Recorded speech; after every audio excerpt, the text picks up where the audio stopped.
G'day, it's Jay, and welcome back to Derriere Farms. Look at Silver Run Forest and the equipment you need and what you don't need. Now, if you want to learn more about what you need and what you don't need in Silver Run Forest and how things work, make sure you are subscribed to the channel because I do regular videos where we examine the various different pieces of equipment to see how well they work or how well they don't work. And in today's episode, we're going to look at forestry equipment, specifically for, loggers, the machines that cut down trees. And I'm going to tell you, all you really need is the Komatsu 911. And I'm going to show you why.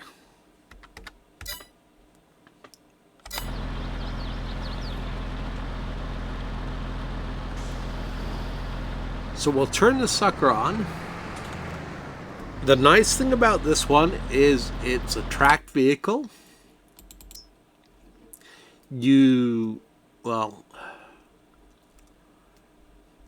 can buy logging heads for these, but they don't quite work as well. And they will cost you a lot more money.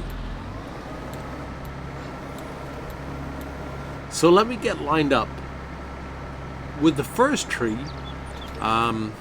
if you've been following the series, this is a forest I planted way back when to see how long it takes trees to grow. So everything is at a maximum height.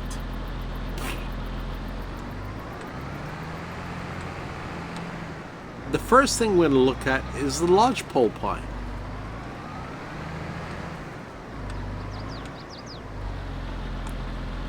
And I just need to get properly lined up to it.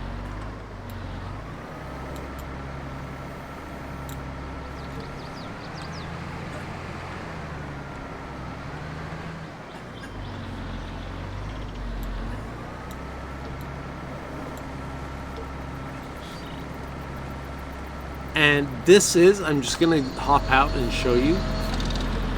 This is the maximum height of the lodgepole pine, 36 point, come on, bring that back up, there we go, 36.3 meters. And the Komatsu here will handle that no problem.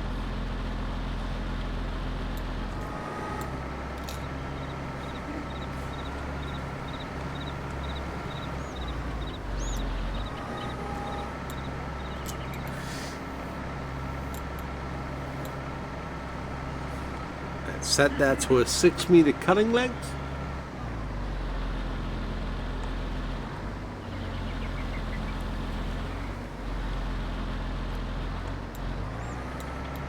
And I'm still getting used to controls because I'm on a mouse and keyboard.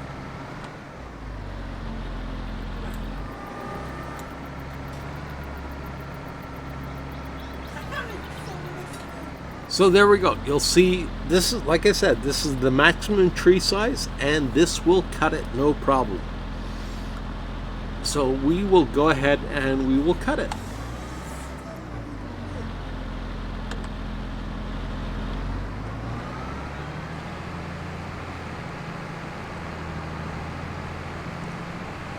It's fairly maneuverable, as you can see. Goes left, right. Has enough power to move a lodgepole pine around.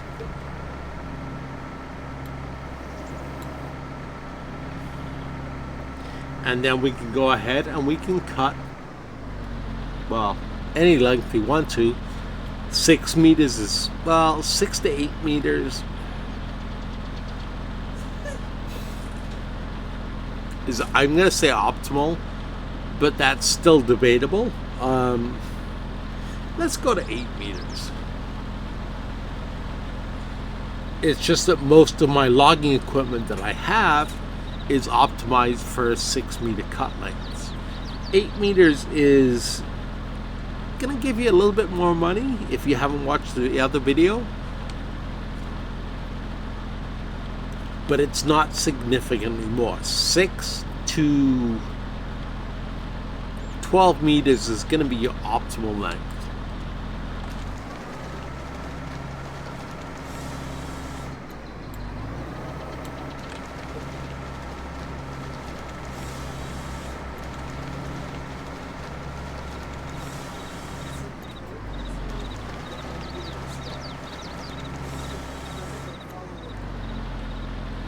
And that's going to give you a tiny tip. That tiny tip is not worth it.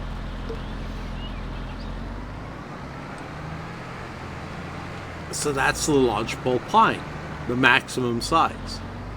Let's take a look at the Ponderosa pine, maximum size.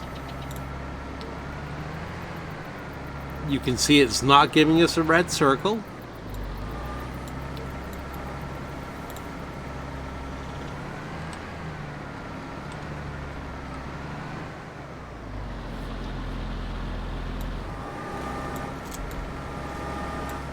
So everything is good. Lower that down and we'll just cut that. And we'll bring it out of the forest.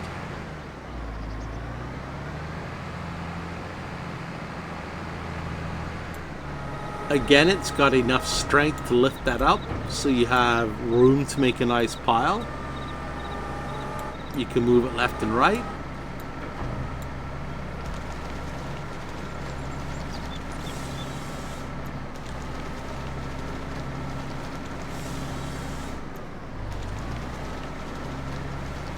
And just like any of the other logging equipment,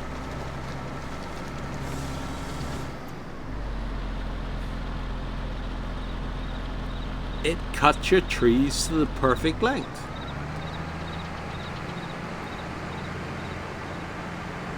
There's one catch though.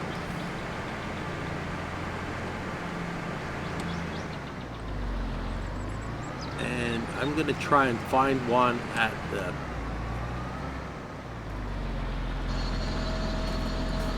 Here we go.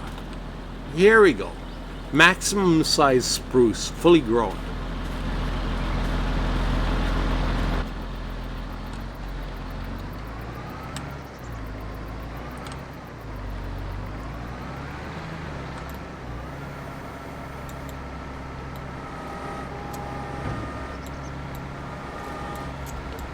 This is the only thing it has trouble with.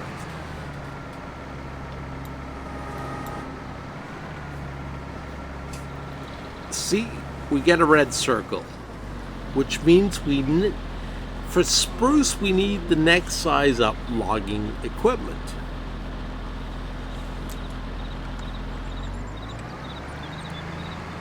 If you've watched the other videos, you will know that the problem with spruce is it's got a really thick base and then it tapers really quickly. And you end up with about half the amount of wood you do with either the lodgepole or the Ponderosa pine, because those tend to be a fairly steady thickness all the way up.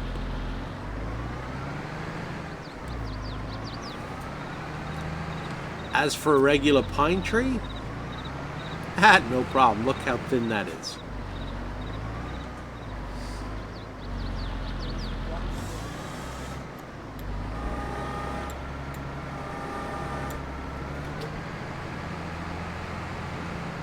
And the only thing you have to be careful with, and that's the same with all the other logging equipment, is what angle you cut it at.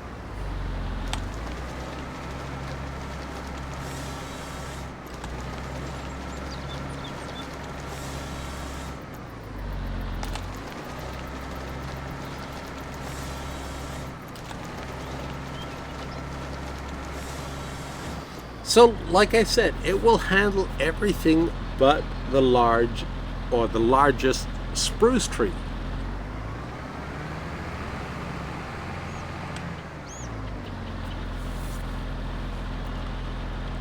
My question to you is, based on, well, if you've watched the other videos, is, do you really need to be handling a lot of spruce? Spruce does not pay that well. It pays about 50% less than the Lodgepole or the Ponderosa pine.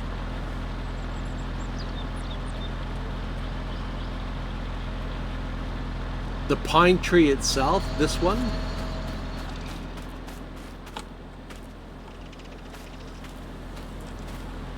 pays less than the spruce tree does, believe it or not.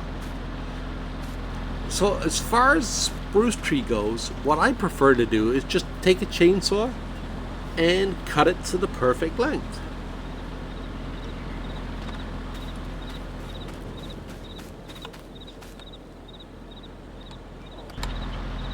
So let's go over the advantages very quickly of this machine.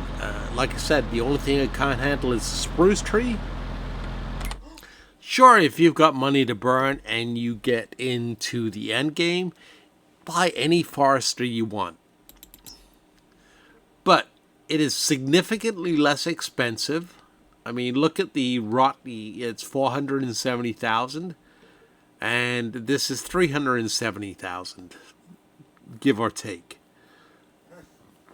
So you're below the 400,000 mark. Yes, it's a 2011 machine.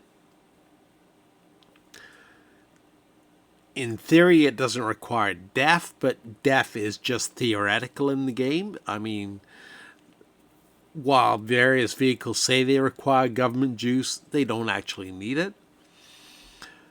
The advantage with it being cheaper is your maintenance costs are lower, your repaint costs are lower, your overall costs of operating this machine versus the other machines are lower.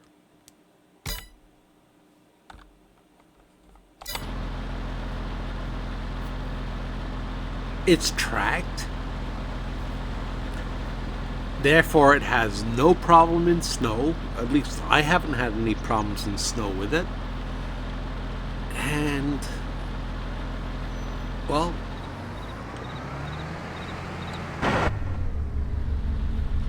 yeah, it doesn't have a futuristic or a overly advanced cab. But that's all you really need. I mean, you don't need all that extra fancy equipment. This is probably one of the best things to come out of the Platinum Edition in terms of forestry equipment. It is definitely my recommendation. So, hopefully you enjoyed this vehicle. Hopefully you enjoyed this video. And hopefully you now know why you don't need to waste a ton of money on forestry equipment. A lot of the simpler or smaller stuff that came out with the Platinum Edition is just as good as the base game equipment that costs $100,000 more. Take care and thanks for watching. Jake.